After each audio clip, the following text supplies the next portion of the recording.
So when your father bought the estate, was it more for the view and the landscape? Because Brunello wasn't famous there. It wasn't like he was jumping on a bandwagon, was it? No, yeah, a little bit, yes, obviously. So it was something which he said, okay, I mean, it was an investment in land, and so was not a bad investment. But obviously they didn't expect it so a good investment in this sense. He knew that he get information about what Brunello was at that time. It's true that it was not famous like now, but Brunello also at that time was the quality wine in Italy. The big difference was that wine was not so fashion like today, is it? No, like in the last 15 years. That's the big difference. If you ask today, if you go to the United States, probably in New York, every second people know what Brunello is, or they know maybe more than one wine.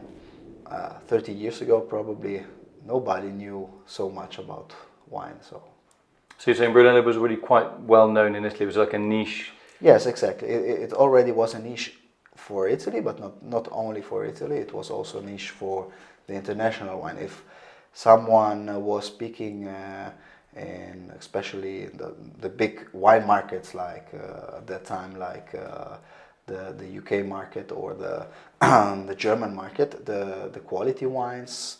One of the quality wines in Italy was Brunello, and there was Brunello, Barolo, and Amarone, and that's it. Chianti was not in that period a quality wine.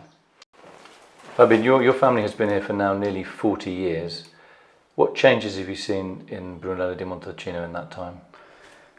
It changed a lot because, especially in the first years, you have to think that the first period when my parents when they bought the winery, I said there were a lot of grape producers, so about 150 grape producers, but only 20 wine producers. So what happens is that a big part of this grape producers, they started also to make the wine.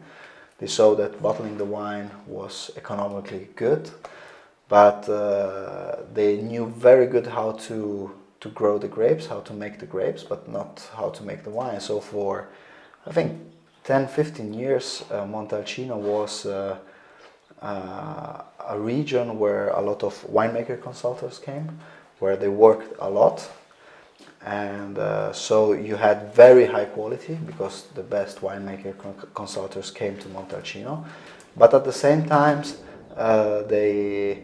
there was not a big difference between all the producers.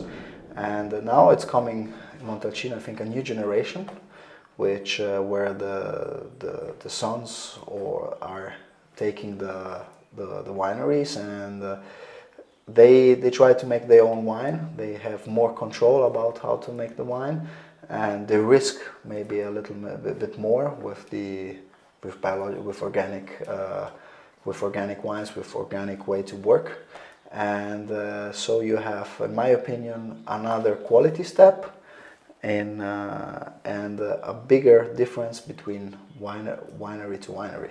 So more individuality. More individuality, but more individuality not on the person, but on the vineyard.